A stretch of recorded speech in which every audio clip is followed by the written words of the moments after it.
morning. The conflict in Iran and across the Middle East is now entering its third week. So I want to take a moment to set out how we're responding to this crisis and standing up for the British people. Our priority is always the national interest, and so we have been clear and consistent in our objectives throughout this conflict.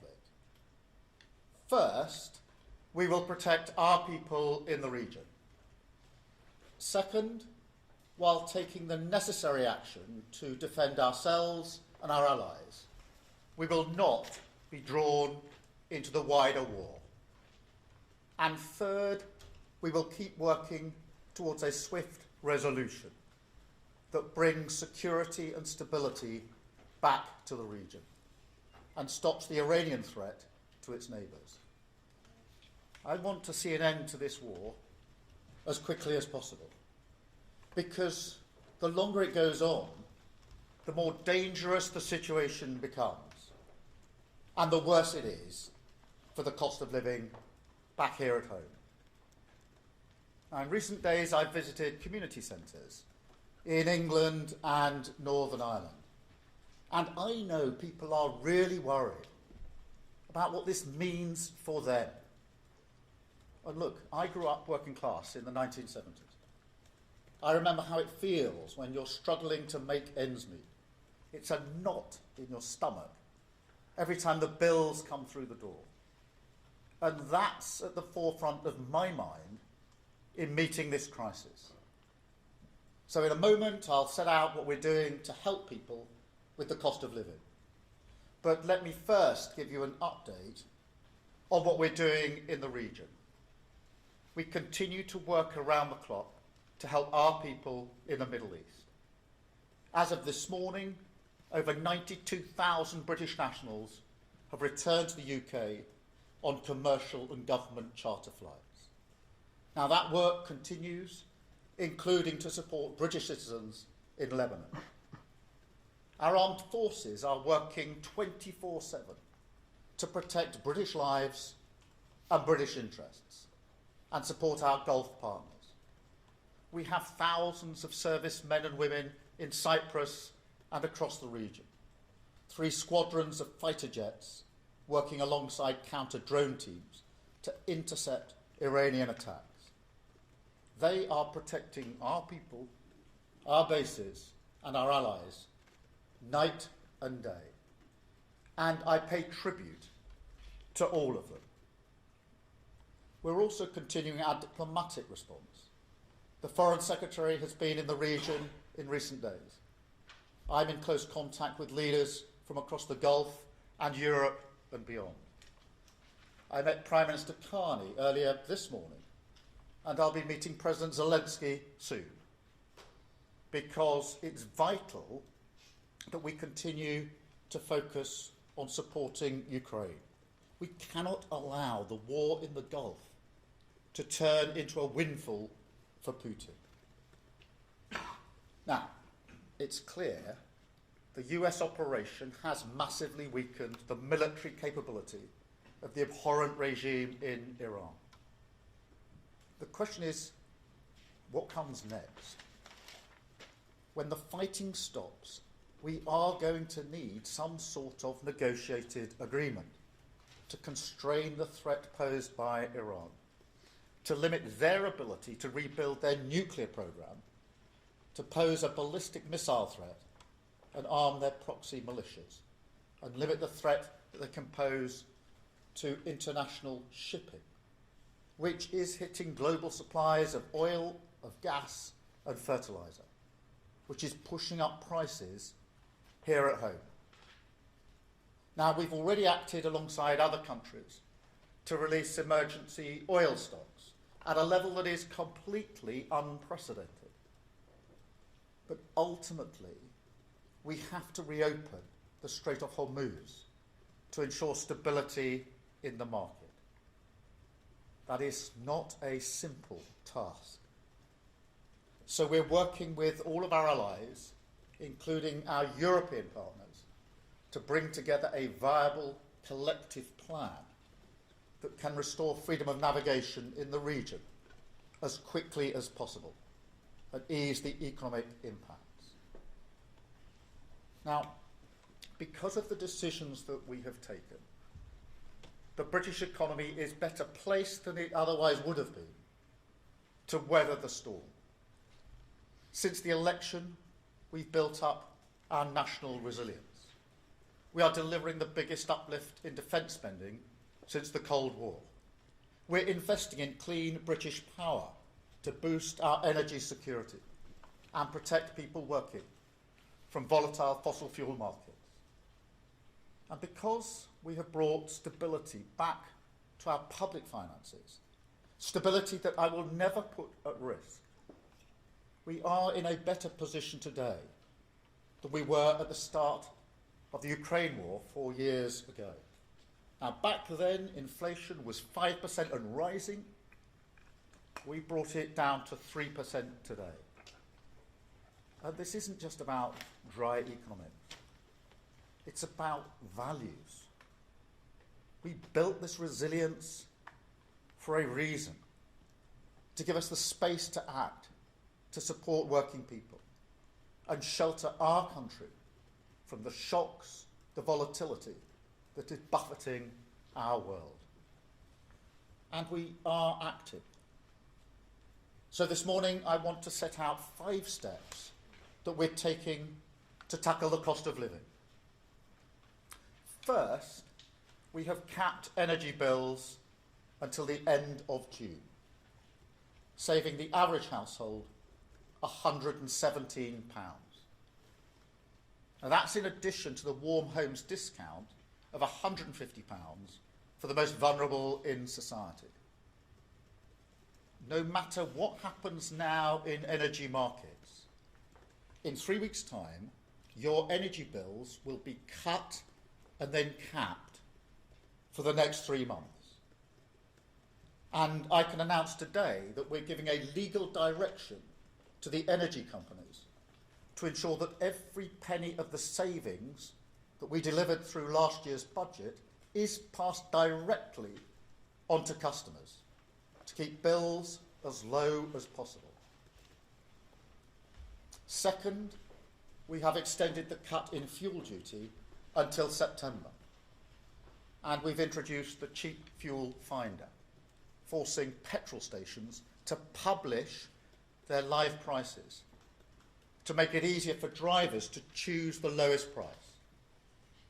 Now let me be really clear on this. Back in 2022, when prices spiked because of the conflict in Ukraine, I campaigned for a windfall tax on oil and gas companies. And we have raised it in government to ensure that companies can't profit from spikes in prices like these, and that money will go back into people's pockets.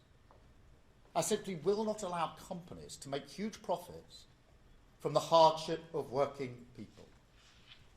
Now, this government was elected to stop that, and we will. That's also why we're going to support rural communities with the cost of heating oil. And this is point number 3. The CMA reported last week what every heating oil customer already knows. These are accounts of suppliers cancelling orders and jacking up prices. Now that kind of conduct is completely unacceptable. So if the companies have broken the law, there will be legal action. And because it's clear this market is under-regulated, we're going to put that right to ensure customers get a better deal. But we won't just wait for that. I'm announcing immediate support for vulnerable heating oil customers today, providing £53 million for those households that are most exposed. Fourth, we are pushing ahead with our long-term plan to build Britain's energy security and independence, because otherwise we will continue to be subject to wild fluctuations in oil and gas prices. We've already brought in £90 billion of investment in clean British energy, And that's enough to power the equivalent of over 20 million homes. Just last week, we committed to reforming regulations so we can fast-track new nuclear power stations. Now, this has been opposed every step of the way by those who want to resist the push for clean energy. They did the same throughout the entire period of the last government, and they won. But we see here, as we did with Ukraine, that this is a vital cause. Because until we get ourselves off the roller coaster of international oil and gas markets and onto clean, homegrown British energy, tyrants like Putin and the Ayatollahs will be free to attack our energy security. So we won't slow down on this. We will go faster. Fifth, we will continue to work towards a swift resolution of the situation in the Middle East. Because there is no question, ending the war is the quickest way to reduce the cost of living. And look, it's moments like this that tell you what a government is about. My answer is clear. Whatever the challenges that lie ahead, this government will always support working people. That is my first instinct, my first priority, to help you with the cost of living throughout this crisis. And I want to make one final point, because moments like this also tell you about leadership. Whether to commit British troops to military action is the most serious responsibility for any Prime Minister.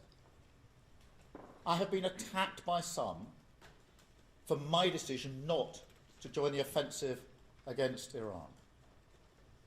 But at every stage, I've stood by my principles, principles which I held just as strongly when it came to debate about the Iraq War in 2003. Principles which I believe are shared by the British people, that our decision should be based on a calm, level-headed assessment of the British national interest. And that if we are to send our servicemen and women into harm's way, the very least they deserve is to know that they do so on a legal basis and with a proper, thought-through plan.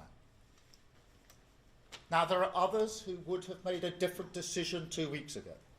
They would have rushed the UK headlong into this war without the full picture of what they're sending our forces into and without a plan to get us out. That is not leading, it's following.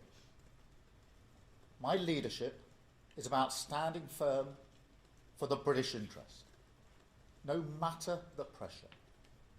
And I believe time will show that we have the right approach, right on the economy and the cost of living, right on defence and energy, and right on this war, in the best interests of the British people. Thank you. And now I will take some questions. And I think, Chris Mason, I'm starting with you. Thank you, Prime Minister. Chris Mason, BBC News. Given the frequency of huge government interventions in recent years after the pandemic and after the war in Ukraine, and where that's left the public finances, do you feel a constraint on whether you'd be able to offer any more support on the impacts of this war if it drags on? And if I may, you say the UK won't be drawn into the wider war, but you're willing to be part of what you described as a viable collective plan to keep the Straits of Hormuz open. What is the UK willing to do in specific terms? Well, the two are linked, as you'll appreciate straight away, Chris, because the Straits of Hormuz is obviously vital in relation to the price of energy and the impact that that's having on the cost of living. So these are not two distinct and discrete issues. And on the Straits, we've been discussing this with partners, including European partners, Gulf partners and the US, And obviously, we need to look at the options. We've already got autonomous mine hunting systems in the regions. We're looking at options and expertise, but working with our allies on that. In relation to the bigger picture, look, my instinct, my first priority is to protect people in relation to the cost of living. And that's why we put in measures that are already there, the capping of energy bills. And to be really clear, because I know people are worried about this, that is in place until the end of June. It's actually a cut, because that's what we put in place at the budget, and then a cap. And a fuel duty through to September. And the announcement today in relation to those that heat their homes through oil, which is a big issue in rural communities and a very big issue in places like Northern Ireland, putting that in place straight away. As to what might happen in 3 months or 6 months, I'm not going to stand here and pretend to you that we all know what the situation will be in the 3 or 6 months time. We don't. The best way through this is to de-escalate and reduce the conflict, because that is the simple, most effective way to deal with the cost of living, and that's where we're putting our all of our focus. But look, you heard what I said about my instinct, and obviously we'll always do whatever we can in relation to the cost of living for working people. Thank you, Chris. Robert, I think I'll come to you next. Robert Beston, ITV. President Trump wants you to commit the Royal Navy now to keeping the Straits of Hormuz open. I think you're saying no to that. Is that right? And then, separately, you'll have seen the picture that ITV published of Epstein with Mandelson and the former Prince Andrew in their dressing gowns. Why, in Jonathan Powell's words, did you rush that appointment, given that Karen Pierce was prepared to stay for a few months, and that's what the US president wanted? Let me deal with the Straits of Hormuz, because obviously that's one of the pressing issues of the day. It's something I discussed with President Trump yesterday on the phone. There have been discussions going on in relation to a viable plan. We want to make sure that that involves as many partners as possible. That's been our stated objective here, particularly talking to European partners, inevitably talking to Gulf partners, and to the US, because we need a credible, viable plan if we can. And as I said a moment ago, this is, to say the least, not easy. It is not straightforward, and therefore we have to make sure that we've got that credible plan in place. As to what the precise options are, as I say, mine hunting systems of ours are already in the region. We've already spoken about what we can do in relation to anti-drone capability. But this isn't just about what the UK can do, it's about how we play a part in bringing others together behind a viable plan. So that's where we're at the moment. Well, we're looking through the options. It is difficult, of course, it's difficult, there's no hiding that, but that's what we're working on in terms of a viable plan, because ultimately we need to get the Straits opened, otherwise the price of energy will remain very high for reasons that everybody understands. So it's part and parcel of what we're doing on the cost of living. In relation to Mandelson, look, the independent advisor has looked at the tail end of last week at the process we went through, and he said it was the proper process. Look, the process wasn't strong enough, and that's why last year I moved to strengthen the process, and we'll strengthen it again. My reflection is the process wasn't strong enough. The process was followed, but was the process strong enough? No, it wasn't. Now, I recognise that back in September, when the Bloomberg emails came to light, and it was then that I started the process of strengthening it, and will continue to do so. Thank you, Robert. Beth, can I come to you? Yeah, thank you.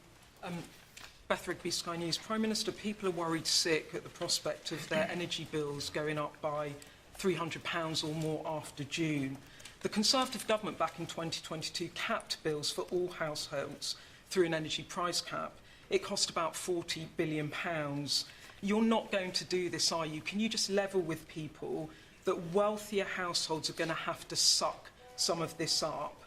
And on the Mandelson files, your National Security Advisor said the process was, quote, weirdly rushed, and Mandelson was appointed before developed vetting had been complete. You told MPs in the House of Commons that due process was followed. Is there a possibility that you have misled the House when you said that? Thank you. No, and the independent advisor looked at that very question, I think, on Thursday or Friday of last week, and answered it very robustly. that the process had been followed. The process wasn't strong enough. And amongst the changes that I intend to put into place is the fact that you can't announce someone until the vetting is finished. It wasn't an individual decision in the Mandelson case, that was the process. Well, you only have to look at that in the light of the appointment to realise that that needs to change. But on due process, the process that was there was followed. The problem was the process wasn't strong enough. But ultimately, it was my mistake, and I have apologised for that, and quite right too. In relation to the wider point about energy bills, because I do know how worried people will be about this, and as I said, I've been to a number of community centres across the country where you can feel that, and I'm not surprised. We're not ruling anything out, but it is very difficult to say at this juncture what the position will be in July, which is when the current energy cap runs out, or what the position will be in September. And obviously our focus at the moment is de-escalating, dealing with the straits, and trying to find a way to limit the impact. My instinct is always to help working people in a situation like this, hence the energy price cap that we put in place. In fact, reducing energy bills, which is one of the measures at the budget, and making sure that is held until June. The work we've done on those that heat their homes through oil, which was a real cause for concern, particularly in the tail end of last week when people were beginning to fill up their tanks and they could feel for themselves. And this is an area where, in addition to what we can do through the money we've been putting in today, whether it's that or petrol, I'm absolutely determined to clamp down on anybody who may think of ripping others off in a situation like this. I've heard too many stories of deliveries being cancelled in order for the price to go up. Have to clamp down on that sort of ripping off.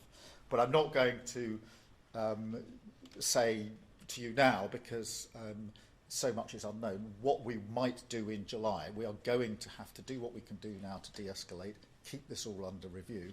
As soon as it's necessary to say anything further, I will obviously do so.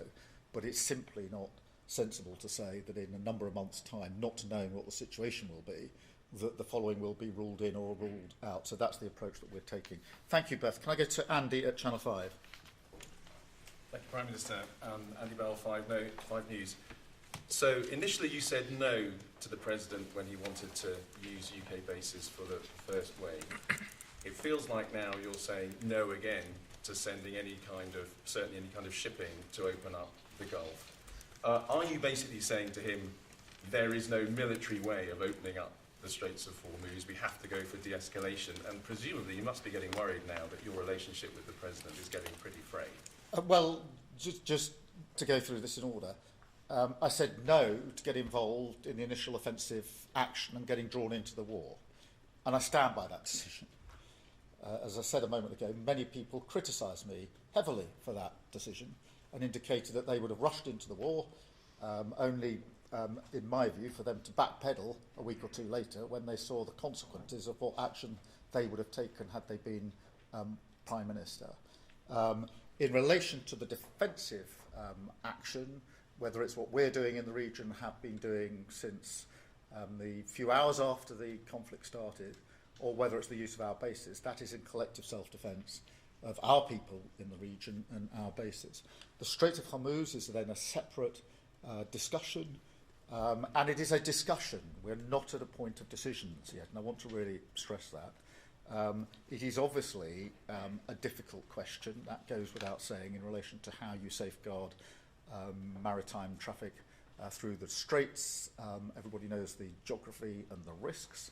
But we are working and discussing that with the US, with Gulf partners and with the Europeans. And I discussed that yesterday with President Trump in the way we often discuss things. So that's where we're at on that.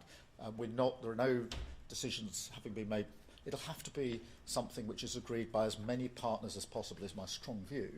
And we're not at that stage yet, but we are working hard. I discussed it with President Trump yesterday in the way that you would expect between two allies and two leaders. And as soon as there's more to report, I will make sure that you have that. Thank you, Andy. I've got Chris Hope from GB News. Chris. Thank you, Prime Minister. GB News viewers are very, very worried about petrol prices, as you might understand. They don't understand why you won't open up oil and gas fields to try and bring down the cost, mitigate that against, of course, the dash to net zero? Why not open up those oil and gas fields? And just on the special relationship, if 1 is bad and 10 is good, how would you rank your special relationship right now with Donald Trump? Well, in relation to, I do know how anxious your viewers and everybody else will be in relation to their energy bills, because there's a conflict going on. They will have their own views and worries about the extent of that conflict. And many are worried that it escalates rather than de-escalates. I'm clear we need to de-escalate. In relation to their bills in the here and now, we are taking measures to protect them, and I want to just make that clear for all your viewers, because for the next 3 months their bills will come down and be held down, and they need that reassurance, because some are worried that they're going to go up next week or next month. That won't happen.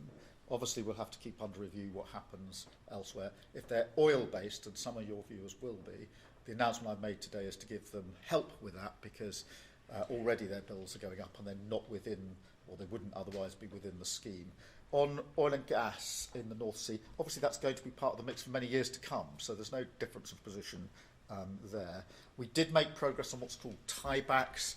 Your viewers may have seen that or not, but that basically allows further access into oil and gas in the North Sea, so that's already in place. But the question I'm answering or trying to address at all times is what are the measures that are actually going to take money off bills now or in the foreseeable future, and that is by ensuring that we've got a better mix of renewables and that we go to renewables. And there's no denying, because we've seen this firsthand now. We saw it in Ukraine, we saw it in the 12 Days War, we're seeing it again now. If you're on the international market for oil and gas, you're vulnerable to the price going up on the international market, because we, the UK, have little control over that. And our North Sea oil doesn't give us control over that, because we sell onto the market. What gives us control is renewables, our own homegrown energy, which is then more secure and more independent, which is why I think that we should go further and faster in relation to renewables. Let's get control of our own energy, so that whatever's happening on the world, we control what's happening in this country. And I think for many people, they'd say, by whatever means you do it, get control of energy, so I don't have to keep worrying that my bills are going to go up and down. I want to get to that place as quickly as possible, Chris. Thank you very much. Oh, look, I mean, it's a good relationship. We had a good discussion yesterday about the Straits, as you would expect. We're strong allies, have been for decades. But it is for me to act in what I consider to be the best interests of Britain. And I have to keep that uppermost in my mind. And it is interesting, for want of a better word, that those that 2 weeks ago were urging us to go headlong into the full-blown war are beginning to have second thoughts about that, and there's reason for that. The problem, as I pointed out to the Leader of the Opposition last Wednesday, is if you're Prime Minister, you don't get to come back a week later and say, oops, I made a mistake about that war, can I back out of it now? You have to make the decision that you genuinely believe is in the best interest of the British people from the get-go. Thank you, Chris. I've got Matthew Gay. Thank you, Prime Minister. Matthew Gay, the Squid Person Finance. Life is about to get a lot more expensive for people in the UK due to what's going on abroad. Food and petrol are already going up, and energy bills past the price cap could also be seeing an increase, which a lot of people can't afford. So the government likely have two options: either do some of the stuff that you've already mentioned and find ways to cut these bills, or get more money into people's pockets. So with regards to the latter, how is the government planning to help people?